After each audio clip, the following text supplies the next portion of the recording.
For Rati, Saxena, Namita and all the Indian friends. La grande panne.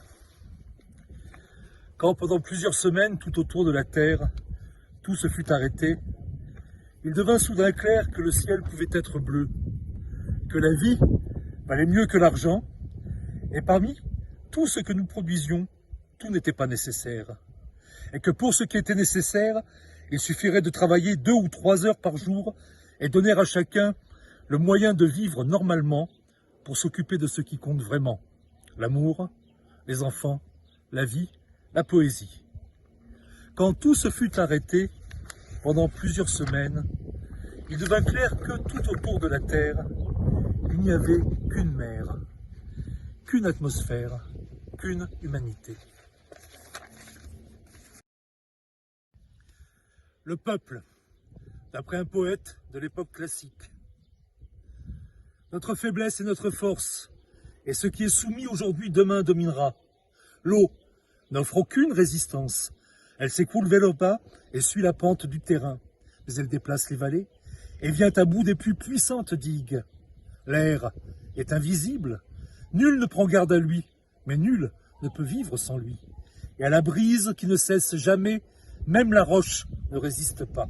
L'herbe est chétive et courbe la tête sous le vent. Sous les pas des chevaux, elle peut être 1000 fois piétinée, mais elle finit toujours par envahir les ruines des palais. Elle vient à bout des monuments, efface les dynasties et recouvre les tombes des généraux. Ainsi est le peuple. Le plus souvent, il ne compte pas, mais il est innombrable. Il n'occupe aucune position, mais il est partout. Alors qu'il parle par des millions de bouches, le plus souvent, il ne prend pas la parole, mais qu'il entre en crue, déborde les digues, qu'il se mette à souffler, monte sur les talus, grandisse au cœur des villes, donne de la voix à ses brins serrés les uns contre les autres, et qu'à chaque nouveau printemps, ils renaissent, plus verts et plus vigoureux. Le jardin d'Éden. De tout temps, le but final fut le même. Vivre en un jardin où l'homme enfin serait l'ami de l'homme. Chaque religion donna un nom à ce futur à naître.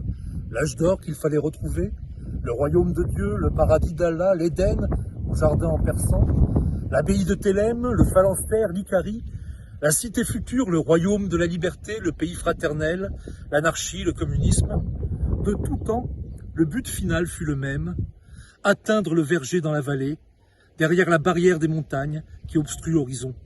Un verger où l'homme vivrait en paix avec lui-même et avec la nature.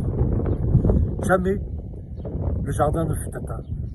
Mais sur les chemins escarpés du monde, au milieu des guerres et des famines, ambassade toujours d'un bonheur à venir et d'un futur plus beau, se multiplient et croissent les vignes et les roses.